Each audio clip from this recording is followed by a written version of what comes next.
Welcome to the C3 Experience, otherwise known as the C3 Sports Podcast. I'm Cody. That's Colin. Kale, once again, not able to come tonight. He's got a very big day tomorrow because school starts in these parts. You excited? Oh, man. We are getting closer and closer. 17 days until opening kickoff. We've talked about games in Ireland, Brazil, stateside. We get Hawaii for the one time a year where they're not going to be playing at midnight. I like midnight Hawaii games. I know.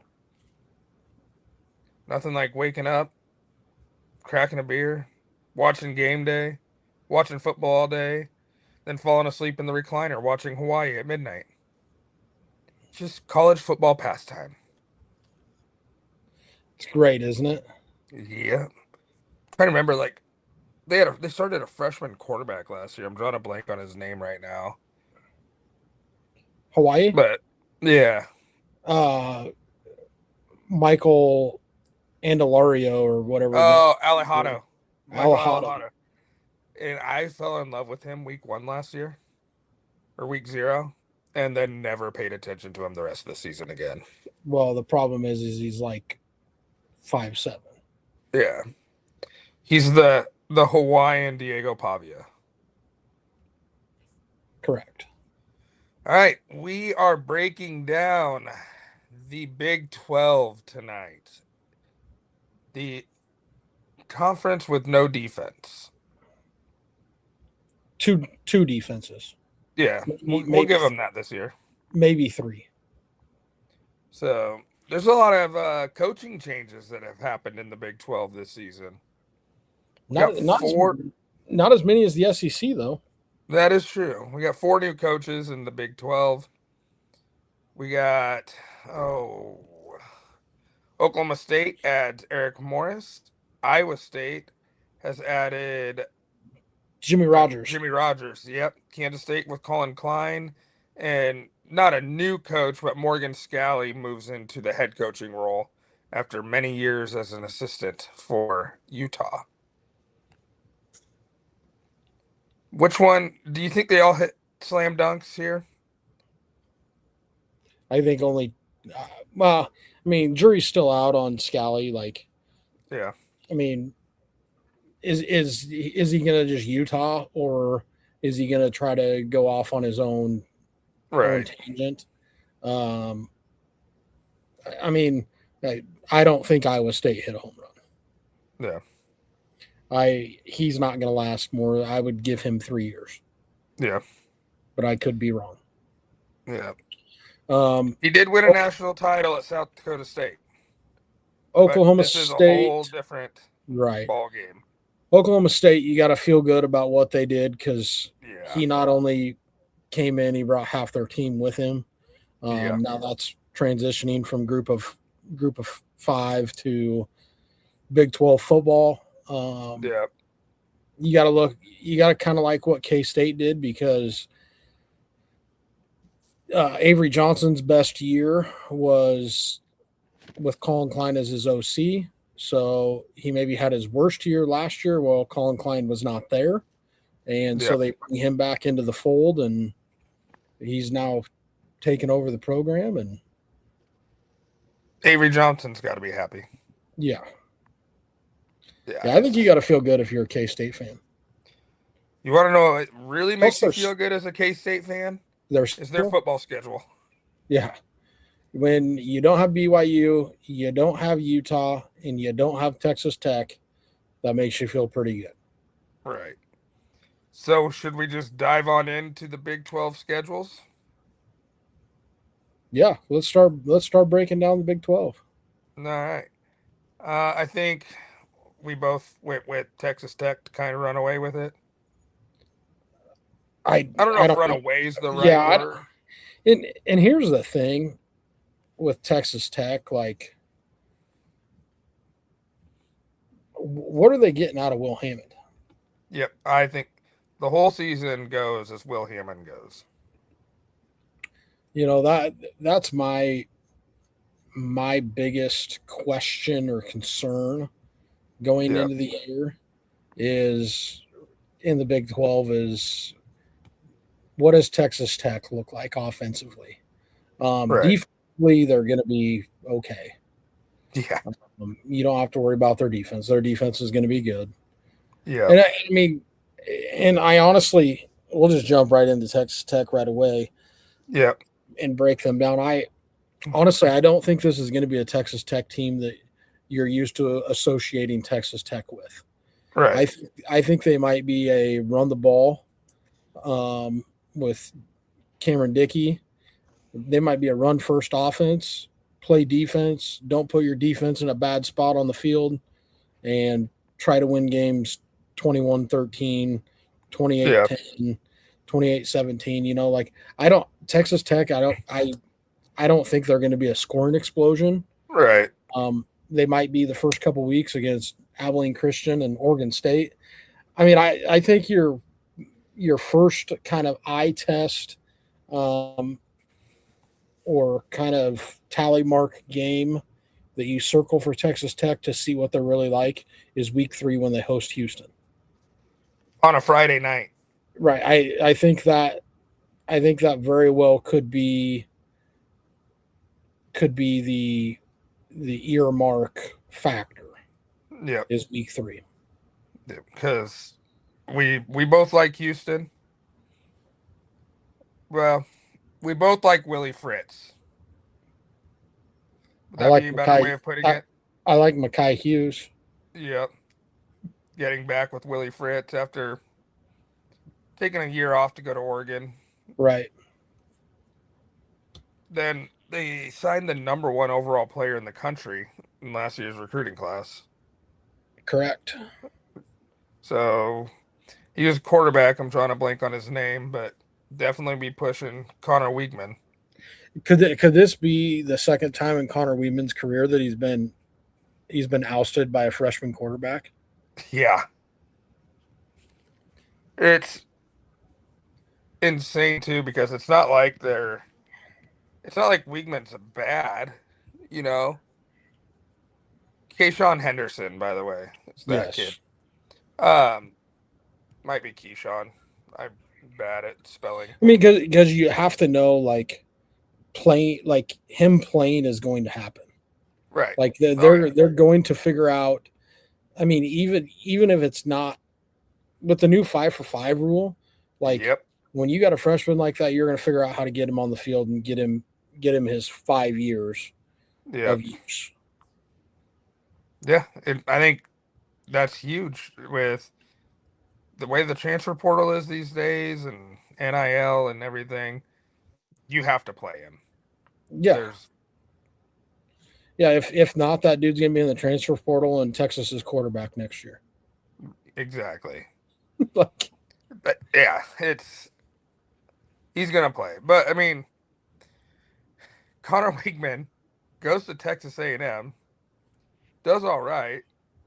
Then all of a sudden we see Marcel Reed is just this insane athlete, well, and didn't Wegman get hurt? yeah, yep, Yeah, he and got hurt and they had to sit him a couple games. And Marcel Reed came in and then they're like, "Yeah, we're not putting this dude back on the bench." yeah. So then he goes to Houston, and then all Houston does is sign the number one overall player in the country. So wrapping up on Texas Tech, like I put it in our notes, but I mean obviously it's huge losses losing Jacob Rodriguez and David Bailey, but I think they did all right with their replacements because Austin Romaine is a stud from Kansas State. He was like the two linebackers I had hopes Nebraska would get. He was one of them, and then Nebraska got the other one from San Diego State. Um, and then the D line, they lose David Bailey, but the two guys they picked up in the portal combined for 20 sacks and 60 tackles for a loss last season. Yeah, that doesn't suck. Yeah, exactly. You know, If you're Texas Tech, you got about you're probably really circling 2 games that you got to be like their schedule. They avoid Utah, they avoid yeah, BYU, um, they avoid K State, So really, Yeah. you circle September 18th against Houston, and you circle November 14th um, against Oklahoma State, and then you asterisk. You keep an Arizona eye State. on. I don't even know Arizona State. Like I just think Okay, that's it. We'll get you into them. just I want it. you just green that. Yeah. Um, the games that I would asterisk are the three of the four at the back end Yeah. with West Virginia, Baylor, TCU. Yep. Absolutely. So we move on. Who'd you have second in the Big 12? BYU. That's who I had too. Actually, I had well, technically BYU and Texas Tech are 1A, 1B because I Yeah. don't think either one of them lose a conference game. Yep. I had them both at 9-0 as well. Um, And the only reason why BYU goes second on the list is because they got a game against Notre Dame. right. It's that simple. But it's in Provo. That is true. It is in Provo. Um, And then, and again, like for BYU, you don't play Texas Tech. right. You do have to go to Central Florida, which Yeah. could be dangerous. Yep. And you do have to go to Utah for the Yep. Holy War. Yep. Um, I think BYU, obviously, like the best quarterback running tandem is at Ole Miss with Trinidad and Lacey. But not too far behind them, you have Bear Bachmeyer and LJ Martin. Those two are a lot of fun to watch. Yeah. And I didn't realize this until we did our quarterback rankings. Bear Bachmeyer still threw for 3,000 yards last year. Yeah. Like, I, we know Kale didn't, he wasn't high on him, but I loved his, like, just when he I has the don't, ball, I I compare him to, think, like, keep going. I think people knock Bear Brockmeyer and being a quarterback. Like they disassociate him being a quarterback and a good quarterback because he wears number 47. Right, right. Like But, dude, he's got a lot of the Tebow he's, tendencies. he's a right handed Tebow. Right. I mean, that dude plays with all heart. He's a leader. He's gonna go make the crazy play. He's gonna put his body on the line. I really like Bear Bachmeyer. And then you got LJ Martin, who was an absolute beast last year. And I think there's a wide receiver in there that's pretty good too. I thought. Could Yeah. could be wrong. JoJo Phillips. They have another receiver by the name of Tiger Bachmeyer. Yeah. It's Bear's brother. Yep. And look, like, let's not just talk about BYU on offense. Like, their defense Yeah. is legit. Yep. They do have to replace their defensive coordinator because That he is, went. What's that? I said that is a real thing. Yep. Yeah, he went with well, what's his bucket up to Michigan? Oh, you Whittingham. know, Whittingham, yeah. Puka Nakua has a younger brother on BYU as well. The the interesting thing about BYU and makes me a little hesitant on them is apparently the school administration and Kalani Sataki Sataki. are already like kind of arguing or fighting before the season has even began because the AD apparently made Sataki a bunch of promises because he Yeah. flirted around with a couple jobs last year Penn and State was the big one. right and he stayed at BYU with the um, understanding that the AD was going to start doing things the right way at BYU, and apparently that's not exactly happening. And so I read this afternoon actually about how they're kind of already going at each other, and apparently this AD has been taking money that has been earmarked in donations for football and giving it Yeah, to the basketball program. interesting. Yeah, that's probably not someone that you want to tick off because that is a very high commodity head coach, Yeah, especially with some of the openings we think could be coming this year. right. Florida State, possibly Clemson. I don't see Sataki at either of those programs, but man, there's some. He'll be at the top of the list for I could many I could programs. I could see Clemson entertaining him. You know where would be a perfect fit for Ol Sataki? Cal, Chapel Hill, that too. North Carolina. Chapel Bill, Chapel Bill. All right. Who'd you have as your third team? Utah. Yeah. Utah is where I went as well. They got a week 2 game hosting Arkansas.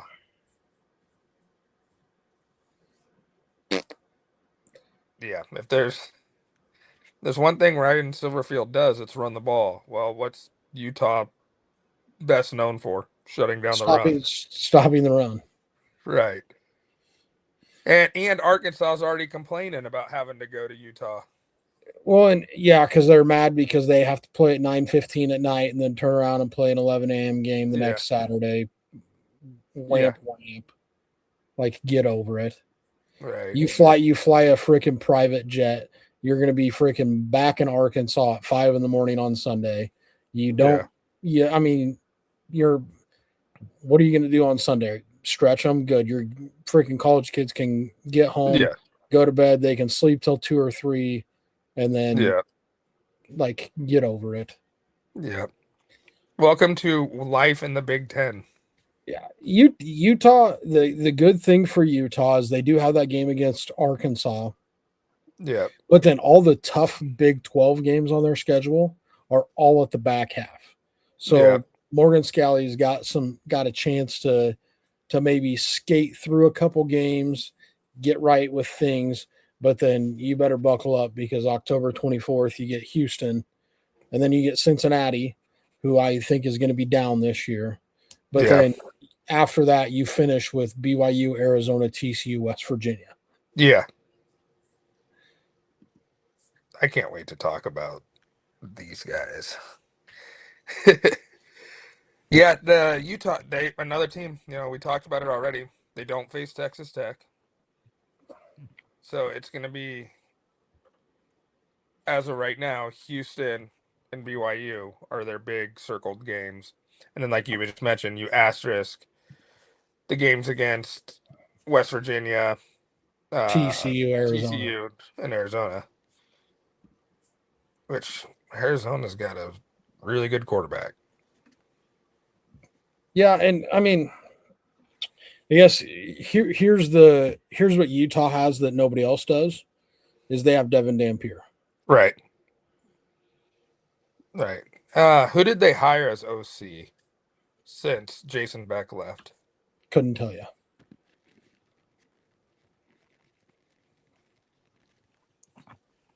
Kevin McGivern. Never heard of her. I'm guessing they just elevated from within. I'm guessing he's one of the Yeah, guys he that was with the program. yeah. So nothing's gonna change. Right. Do they still have Wayshawn Parker too? I don't believe so. I thought he graduated. No, something makes me feel like he's at USC. Wayshawn Parker is still at Utah. Oh, he is. Yeah. You're thinking of So, Wayman Jordan. well, Wayman Jordan. Yeah. Yep. Wayshawn Parker. So you got Wayshawn Parker and you've got Devin Devin Dampier. Dampier. You're gonna be all right. Yeah, you Run the can put ball. them. Yeah. Run the ball. Play Yep. defense. Which I mean, Pretty much which everything we just said about Bear Bachmeyer and LJ Martin, you can say the same things Yeah. except Dampier's more athletic. Yes. All right, so Utah, we talked about their schedule. Going to be interesting team to follow this year. Um, I just Utah has a brand of football they have played ever since Urban Meyer was there. They just physical, beat you down. Tough and Still physical. don't. Yeah, that's Utah football. Now I think we get into where we're gonna. Well, I think we have one more team, and then we'll start to see some differences. I went with Houston as my number 4 team in the Big 12. Tied. I had Houston and Kansas State tied at 10-2, 7-2 in the conference. I have K State at 10-2. Lone Wolves 10-2. Yes, And here, and here's why. They don't play Utah. They don't play BYU. They don't play Texas Tech. yeah, What more and we can you, talked about it on the last episode. Their toughest game could be the Oklahoma State game. or Houston? Yeah. Yep. And I mean, and for that matter, they don't play Central Florida. They don't Yep. play. They don't play Arizona, or they do play Arizona. They don't play West Virginia. They don't play. Um, they don't play Baylor. Like Yeah. your schedule, if you're K State, you got to look at it like it. Know that Colin Klein and Avery Johnson are back together. You got Joe, I think Jackson is his name at running back, who's pretty good. You got a pretty elite wide receiver. A lot of the stuff we talked about last year was they never ran Avery Johnson. Well, I think they were scared to. And I think that's one thing that Klein will do is run him. Well, and here's the thing that also I like about K State is they're not starting week 1 in Ireland. Right. Right. They they do have Tulane in the non-con, but Tulane's lost everybody. They With play the they play Washington State in the non-con. Yep, who also lost everybody with Jimmy Rogers leaving. So they could easily be 12-0.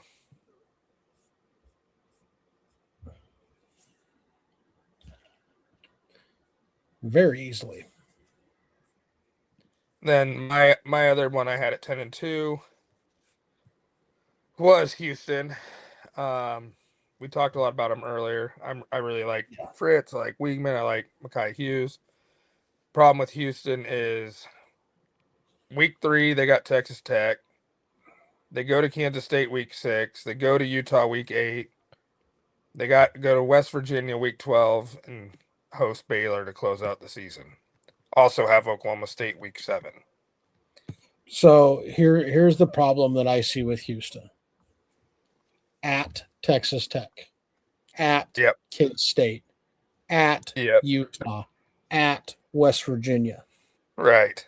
Like all of your big games, other than Central Florida and Oklahoma State and Baylor, are all on the road. Right. Do you foresee they open up the season with Oregon State and Southern? That's going to be a game where you're going to see both quarterbacks. Correct. Do you see a problem heading into Texas Tech where all the fans are going to want Henderson because he's the Well, shiny new toy? no, here's your problem is if things don't get off on the right foot against Texas Tech, Yeah. like and Keyshawn Henderson plays really well in those first couple games when he gets his opportunities, people are going to start clamoring for him real fast. We saw it here in Lincoln last year You know, and when it TJ might Lateef lit up Houston Christian. right. Yep. You know, so and then you get Georgia Southern Yep. after that. That's the nice thing about Houston is you got to prepare for Oregon State, but then that Southern week you can basically Here's our game plan. This is what we're going to do, but we're going to prepare for Texas Tech. Right. So you essentially get 2 weeks plus whatever time in camp you want to spend preparing for Texas Tech. Oh yeah. And then you're going to be beat up and bruised and battered after that Texas Tech game. Then you got Georgia Southern on the road. I don't know why. I Because you're think Houston. Because you're Houston. I don't know if you listened to Pate Sunday. He was talking about Houston and he goes, "In the craziest scheduling conflict I'll never understand, Houston goes to Georgia Southern." It's interesting. Yeah. So who did you have after Kansas State? So I have Houston seventh. I have them going 8-4. All right. Um, you remember that team that was really bad last year in the Big 12 Yeah. that has a new coach and all these new shiny toys? Yeah. And Oklahoma probably the State. probably the best quarterback in the conference. How many teams can have the Arguably. best quarterback in the conference? You've already said Ar- that for like three I, teams. I know. I said that with Fafita. I don't. I Said don't it. think. Okay. So here's the thing. I don't think you can say that against Mestmaker right now Yeah. Because we haven't seen him because against this competition. right, right. Like, dude was a 0-star recruit coming out of high school. He wasn't even the high school starting quarterback. Right. So, like, I don't think you can crown him, right? Right. But you know what he did bring? He did bring his running back with him, Caleb His Hawkins. his star receiver. Yeah, the star receiver. Is it Noah Young? Wyatt Caleb Young. Young? Wyatt Young, something Young, and his last name was Young. Yeah. You got a whole bunch of defenders that came with him, a couple of linemen. Like this is basically North Texas North, Yeah. right? Like They so, brought in 85 transfers. right? Like you don't, you're not going to know a lot about Oklahoma State until I think the West Virginia game, September 26th. Right. And that's at West Virginia. I think, I mean, because they do play Oregon week 2. Oregon's in a boat race him. Yes, Oregon's going to hammer them. So the nice thing about that, though, is it is in Boom Stillwater. Pickens. It Yeah. is in Boone Pickens. So, and Oregon has to open against Boise State, I think, prior to that. Yep. They do. So, I mean, there could be like you maybe like earmark that game, like get your paper hole Yeah. punch out and punch your paper, like, hey, fold the corner of the page in the program, like, hey, I want to see what this game looks like in Yeah. preparedness that Oregon's going to blow them out, Right. but like I It's don't think probably it's not going to going to be be 63-3 again. right. That's what I mean. Like I don't necessarily know that they're going to just dog walk them like they did Right. last year. I could see like a 42-17. Yeah, and so here's so that you earmark Oregon. You get a get right game with Murray State, then you go on the road to West Virginia. Then things kind of get real because you go on the road to West Virginia. You got Central Florida at home. You go on the road to Houston. Then you get what I think is another get right game with Colorado, and Yep. then a get right game with Iowa State before you end Then up it gets with real. K-State, Texas Tech, Arizona State. Like Right. Oklahoma State could be 8-4. They with that schedule they could go 12-0 or 11-1. 11-1. Yeah. Right? They could go 11-1, but they also could be 6-6, 7-5. Right. Like I think here's my thing with I Oklahoma had them State. at 7-5. I have Oklahoma State 9-3, but I think 9-3 is their ceiling. I think 6-6 is their floor. Yeah. Yep. I agree with that. I think Arizona State's probably the biggest toss-up game, just because we don't know about Arizona State other than they got a good coach. I mean, a lot of these games, like what do we know against West? What do we know about West Virginia? Like Oh, we I'm we, excited. we think we know. We think we know. Yeah. but do we know? You know, Right. like we think we know what we know about Oklahoma State, but do we know? Yep. Well, that's kind of, I guess, kind of my mo with Oklahoma Yep. State is the ceiling is high, but the floor is relatively high as well. You know, like Right. they're not going to go whatever they did 2-10 or 1-11, whatever they were last year, and Right. losing to so like they're not losing to Tulsa week one. I would be shocked. Right.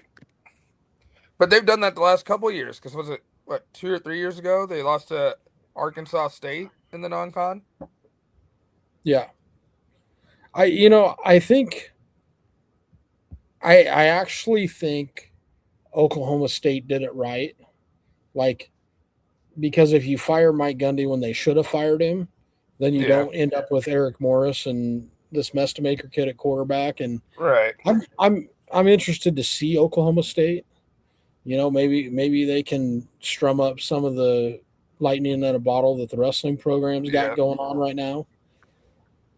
Yeah. So who did you have at 6? Uh, I don't want to talk about it. I kind of want to retract it. I had Arizona State 9-3, but that's because I believe in Kenny Dillingham. But it's only because of Kenny Dillingham. They returned 2 starters on defense and 4 on offense. And their quarterbacks between Cutter Boley and Mikey Keene.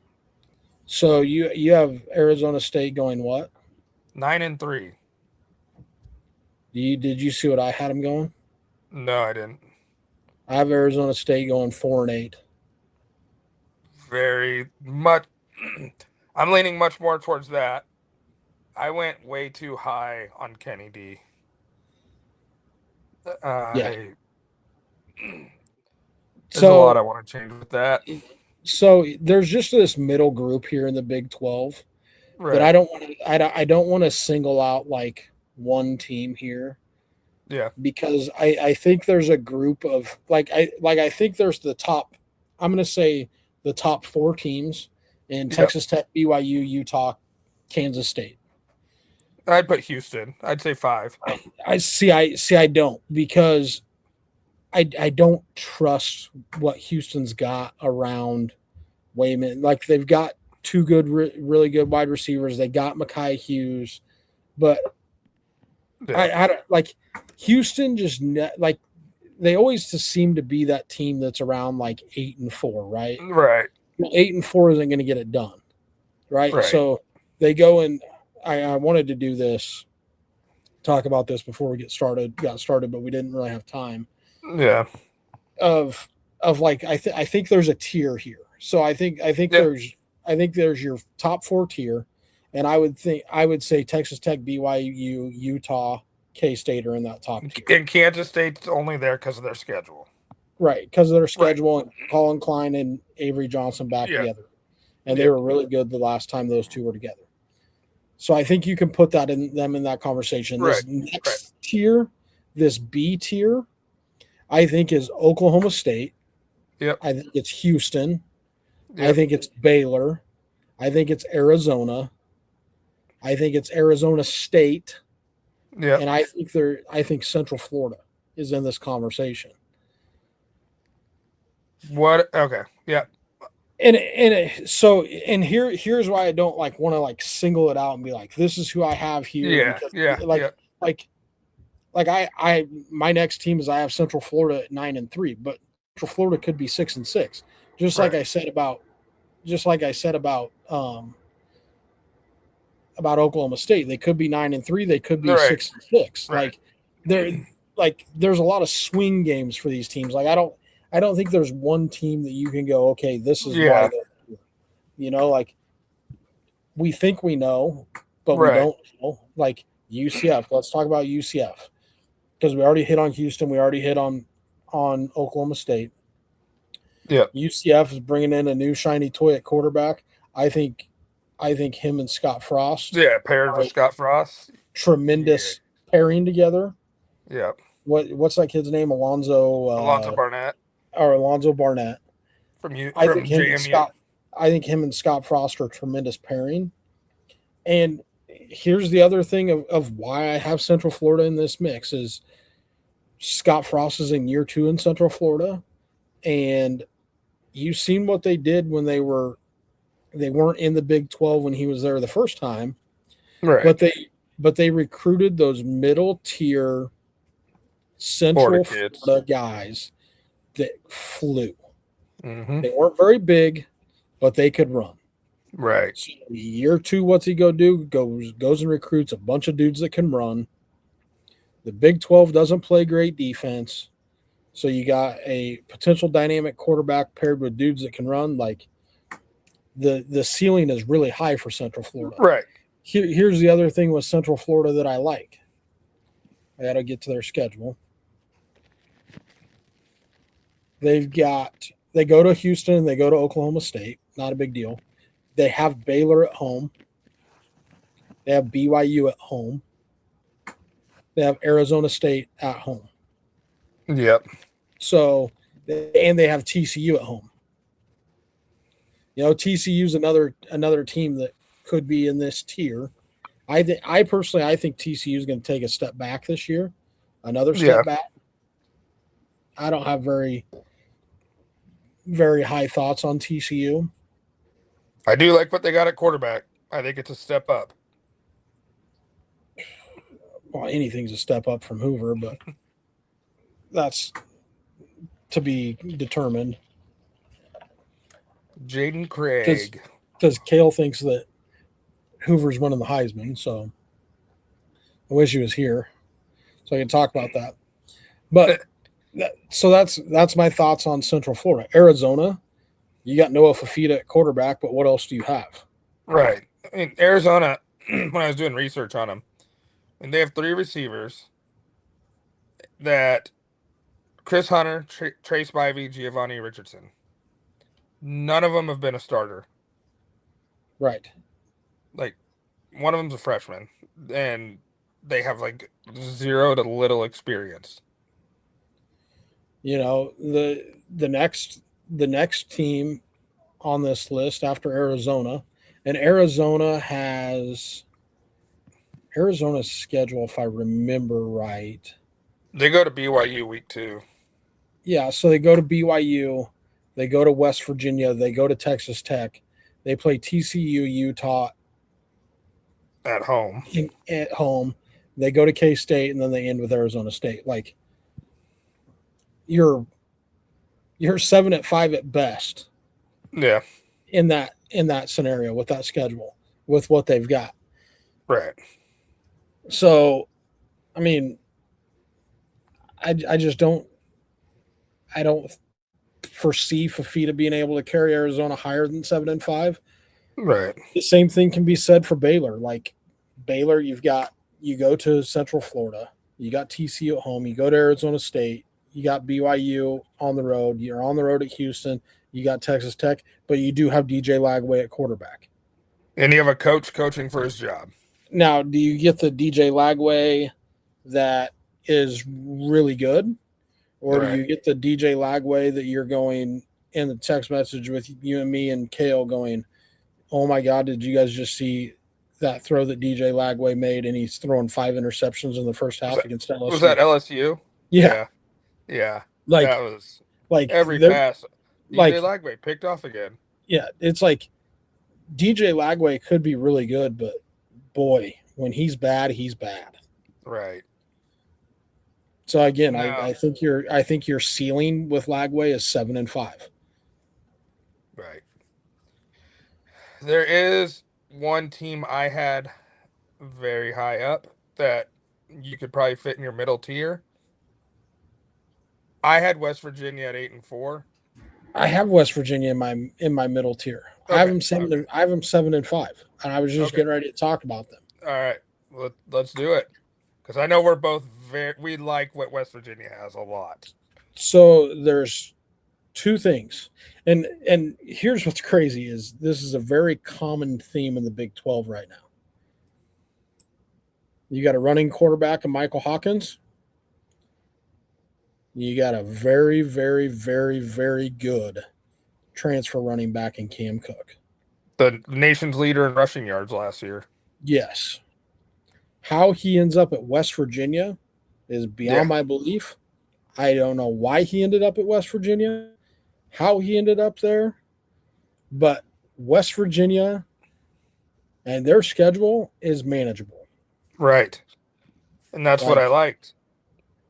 They have maybe one of the best non-con games in the Big 12 with Virginia. And then Oklahoma State, middle tier, don't know what you're getting. At home. Arizona at home, don't know what you're getting, but they got to fly all the way across the country. Then you got to go back-to-back weeks to Texas, where you play TCU and Texas Tech. There's a bye week. Well, but I'm saying you're going to Texas, back-to-back games. And then you got Houston and Utah at the end. Like, right. You really, I mean, it could be a brutal back half of the year for West Virginia, but it could start off really good too. It was like that last year, though. Didn't they start like 4-5-0? 4-0? I can't remember if it was. Well, everybody started off pretty hot. Everybody starts off pretty hot. Right. And then I think you get into your bottom tier of teams, which I would group as Cincinnati. I would group Colorado in there. I would group Iowa State in there. I would group Kansas in there. Right. I don't know what to think about TCU. I don't love their defensive coordinator hire. That I think this is his second year there. Andy Avalos. Yep. Not huge on him. You're high on Jaden Craig. I am not. I like it. I like his numbers, but it was also in the Ivy League. Right. Correct. Like, I don't. I mean, if you put up numbers in the Ivy League, you're probably going to put them up in the Big 12 because defenses are probably pretty similar. Right. But, I mean, because everybody in the Big 12 kind of plays that space and pace offense. So you got to play a 3-3-5 because you got wide receivers. You got 4 wide receivers outside the numbers or to the numbers, whatever. Yeah. So part of the reason why the Big 12 defenses are so bad is because you got to cover all 53 yards sideline to sideline. Where in the Big 10, the SEC, there's a lot more guys in between the numbers and the hashes. Right. And your defensive backs are used to playing on an island. And I could see, I could really see TCU being in this bottom tier, and I could see Arizona State being in this bottom tier. Like Arizona State lost everybody. Yeah. Everybody. Yep. Now, Colorado, they think they have their quarterback situation figured out with Julian Lewis. He was the top quarterback in 24 coming out of high school. Mm-hmm. But he got some playing time last year and was very inconsistent.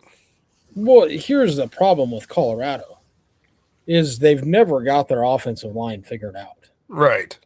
And they just lost their best lineman to LSU.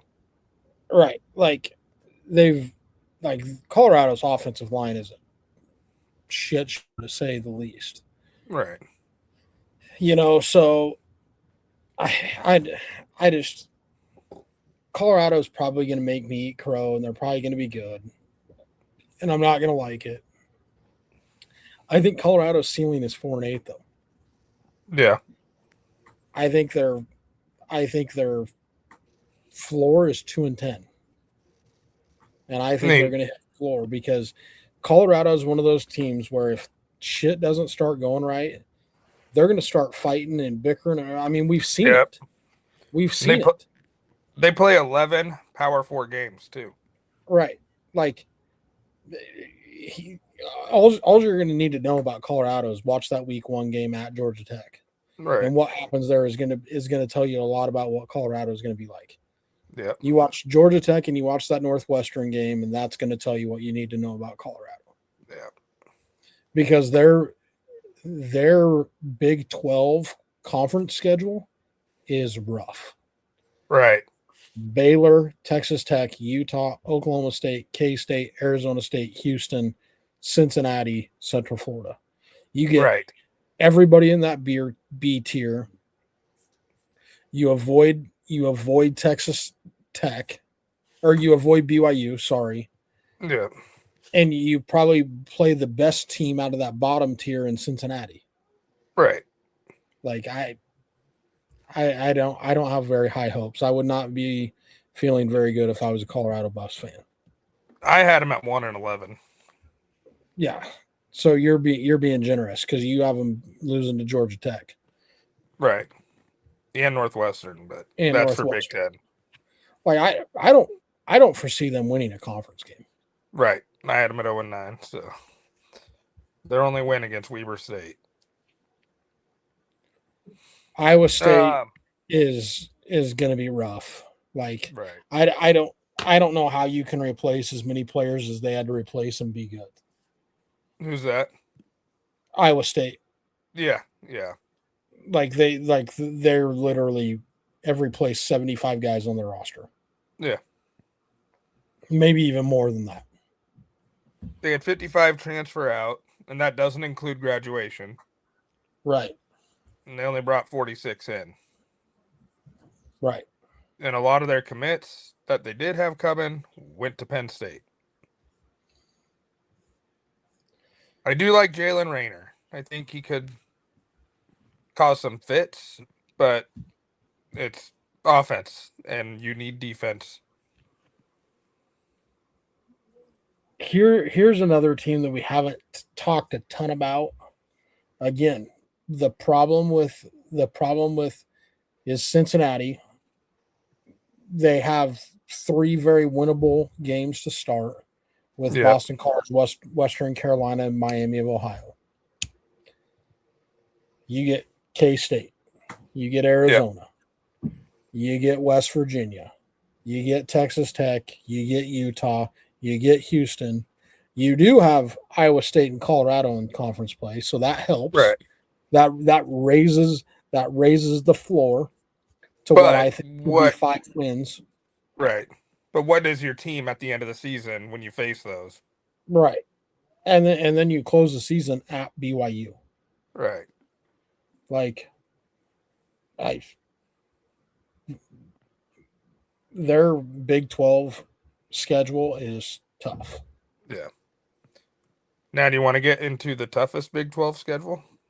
Dude, this might be the toughest schedule in all of college football. With Like, Cincinnati? no, Oh, not with no, Kansas. yes. Yeah. Like they're and I did not realize this until I was just looking at this schedule. This is nuts. So they play LIU week 1. Then they play Missouri, which I think is a schedule or is a game that they have it highlighted on their schedule. It's a big Right. rivalry game, but you have to have it highlighted because you have to win that game. They win that Missouri game, that'll make up for going 0-9 in the Big 12. Yes. Here's what's crazy. Did you know that September 19th, off the heels of that Missouri game, they play Arizona State? Do you know where that game is at? No. It's in London. Oh, jeez. It's no bye week. I just realized that. You get a bye week coming off of it, Right. and then you get Middle Tennessee. But Well, the good news is you get Arizona State coming off going to Texas A&M. yeah, well, guess what, Kansas? After that Middle Tennessee State game, good luck. Right. Get Utah, at Utah. You go to Kansas State. Then you get Baylor, TCU, which might be winnable games. Central Florida may be winnable. But then you close the season with West Virginia, BYU, Oklahoma State. Right. I think Kansas's ceiling is 5-7. I think their floor, which is what they're going to hit, is 2-10. Yep. I had them at 2-10.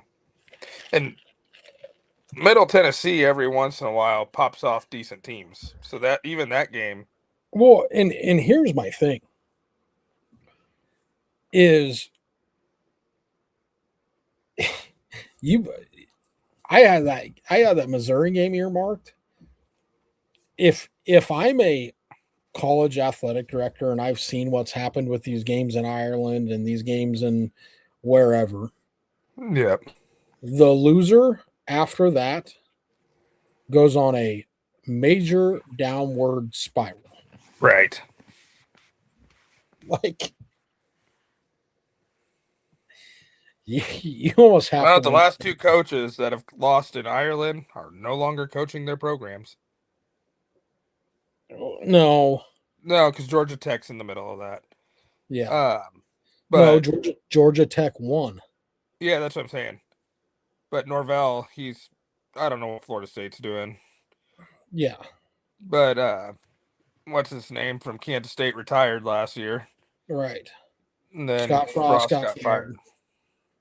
Right, Which, if Frost doesn't kick a freaking onside kick, they win that football game. right. But that's for another day. So yeah, that's kind of That's Big 12 schedules. and we kind of hit on. Here's kind of the top 10 conference games for the Big 12 is, I mean, one of one is the Holy War, BYU versus Utah. Right, right. Talked about this one, Houston versus Texas Tech. Then the rest of these games are just kind of like, could be good, Yeah, could be. I mean, those two are two big ones for me. yep, Then you're just talking about games which could mean something. Like my next game that I would have in here is Oklahoma State versus K State. yep. But Houston and Utah. yeah, Houston, Utah, Arizona, BYU, BYU, TCU, TCU, Texas Tech, Arizona Yeah, State, BYU, K State, Arizona. Like those games could all mean something. They all very well could not. right. It's You like know, we because talked about. There's a clear top four. right. Now we get into the AI's top 20 players to watch in the Big hold, 12. hold on. Okay. We do have to talk about one more thing. Okay. We got to talk about the non-con games that could be very Ooh. meaningful. I know BYU there's one that BYU I'm hosts really Notre looking Dame. forward to. That's it right Central there. Central Florida at Pitt. Yeah. West Virginia versus Virginia, and Colorado versus Georgia Tech. And the only reason why I put the West Virginia and Virginia and the Colorado Georgia Tech is because I think that's going to tell you a lot about West Virginia and a lot about Colorado. Yeah. And I think the Central Florida at Pitt game could tell you a lot about Central Florida. Yeah. And we I both really like like Pitt. it. I really like the BYU Notre Dame game though. Yes, that is. I think that's a very slept on game that a lot of people aren't talking about. I mean, they're talking about it for Notre Dame as far as like, it's their second toughest game on the schedule. They only really have three tough games on their schedule. But I don't think people are giving BYU enough credit. All right, let's get into your Grok's top 20 players in the Big 12. The Monster 12. I'm going to start The, calling them Monster the 12, not Monster 12. the Yeah. Monster 12. Did you see I put the Monster logo in that graphic I sent you? Yeah. So they have number one, LJ Martin, running back from BYU. Number two, Bryce Pollock, corner from Texas Tech. Number three, AJ Holmes, D lineman, Texas Tech. Number four, Noah Fafita, quarterback, Arizona. Number 5, Ben Roberts, linebacker, Texas Tech. Number 6, Shadre Hurst, offensive line for Houston. Number 7, Evan Tingestal, offensive lineman from Cincinnati. Number 8, Terrence Carter, Texas Tech tight end, which they're talking about him as a top 10 pick in the draft. Number 9, Austin Romaine, linebacker from Texas Tech. Number 10, Bruce Mitchell, center from BYU. 11, Amari Thomas, wide receiver from Houston. 12, Cade Olave, a linebacker from BYU. 13, Cam Cook, West Virginia running back. 14, Marion Miller, wide receiver for Arizona State. 15, Will James, cornerback for Houston. 16, Jameel Johnson, a safety for TCU. 17, Felatau Salatula, a safety from BYU. 18, Wyatt Young, wide receiver, Oklahoma State. 19, Cam Dickey, running back, Texas Tech. 20, Evan Johnson, DB for BYU. So basically, we just named Texas Tech's roster. And BYU. Mm-hmm. Okay. Any Here's what. names that Yes. surprise you Yes. that were not on there? Yes. Here's all I've got to tell you. You can take this list, wad it up, and throw it in the trash can. Right. Because there is 3 notable names that come to mind like that. Yep. That aren't on here. Bachmeier. Per Brockmeyer is a top 5 player in the league. Right. Devin Dampier is a top 5 player in the league. Right. And Drew Mestemaker Yep. is top 10. I like coming into the season, he's got to be a top 10 player in the league. Right. There's Avery Johnson. I'd probably have him in that top 20. Yeah, but you can, based off the year that he had last year, Yeah. I don't have a problem with him not being in the top 20. Right. I also think Cam Cook is much higher than 13. Right. Wayshawn Parker. Yeah, no way, Sean Parker. Yeah. Like Cam Cook is closer to LJ Martin than 11 players. Right. Right. I'm excited for Cam Cook what's down there. Interesting. I find this also interesting. And I know nothing of what they have coming back. And they might have lost everybody because they had 2 first-round offensive linemen drafted last year. And there are other 10 offensive linemen that they had coming back might have went to Michigan. But Utah doesn't have a single offensive lineman in the top 20. Right. Right. Something smells fishy there. And their O-line coach did go to Michigan. And I mean, that's what I'm saying. Like, yeah. Maybe but all Utah's the offensive known for offensive line. Right. Doesn't matter how many coaches they've been through. And this is something too that kind of jumps off the page at me. All these players are wide receivers, defensive backs, quarterbacks, linebackers. There is one defensive lineman and Right. 3 O linemen in the top 20 players. That tells me everything that I need to know about this league. Right. Right. And even then, it was only 2 linebackers, and they were both at Texas Tech? Now, the BYU linebackers in here, too. That's right. Oh, Big 12, baby. BYU's whole secondary is in here, though. Yeah. That a safety, a defensive back, another defensive back. Yeah. All right. Well, we're 59 minutes in. We got to get to. Let's get the old chat out here. What does Chat GPT say? So the chat tells us Texas Tech is going to win the league, and it agrees with me with K-State. Yep. They have BYU third at 10-2, which interestingly are both conference losses which means chat thinks that BYU is going to beat Notre Dame. That'd be incredible. I think it can happen. So chat thinks that BYU might lose at TCU and at Utah, which is at Utah is very possible. I don't think they Right. lose at TCU. I agree. Here's the other thing that kind of jumped off the page to me. They have chat has Texas Tech going 11-1, losing at Oklahoma State. But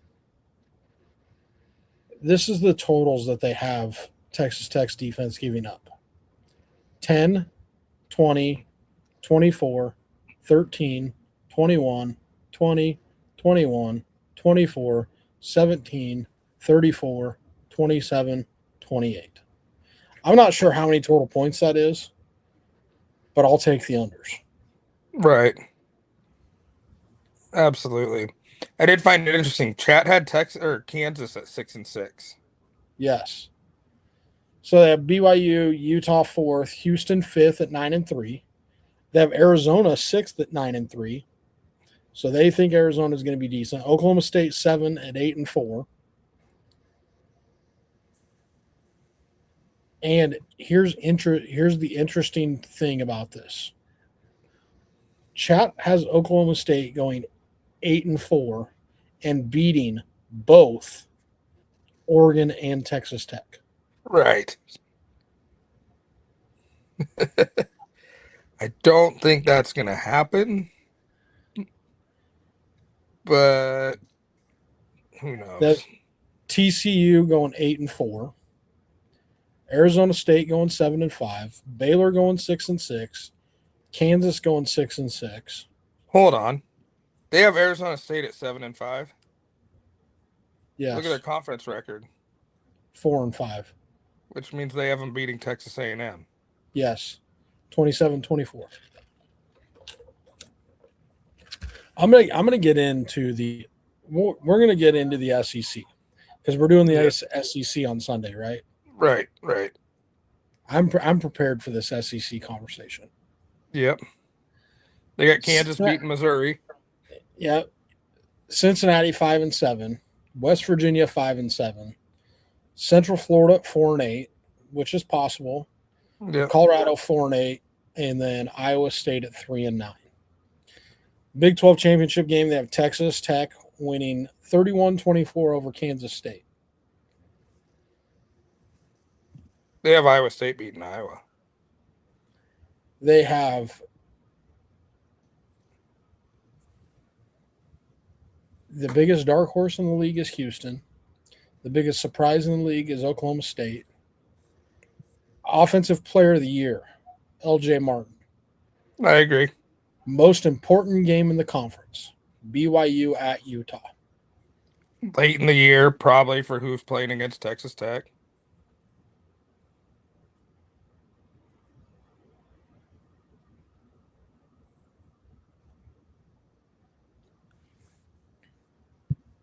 Yeah. Is there anything there that you would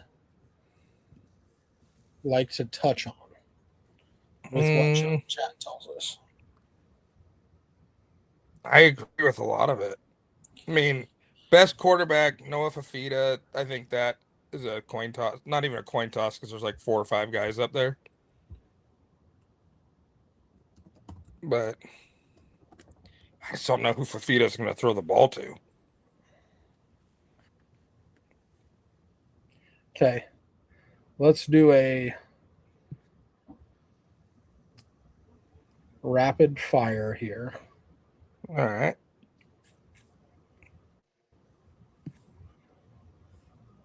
I gotta find this here.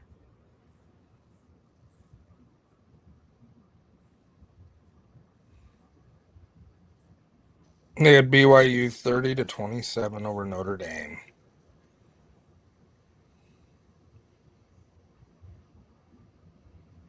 Okay, Texas Tech over under 10 wins. Texas Tech over under 10, so they can have 2 losses. I'm going to say over. BYU Over under 8 wins.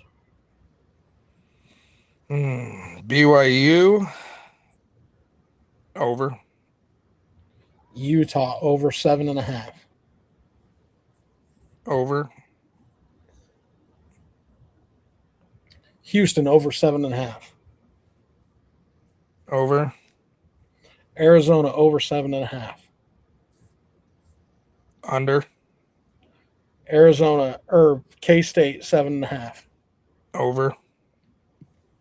TCU 7. I would go under. Baylor 6.5. Baylor. Baylor is that 6.5 is such a perfect number for them. I think I would go under. Cincinnati 6.5. Under. UCF 6. That's a. You don't get the hook there. So UCF.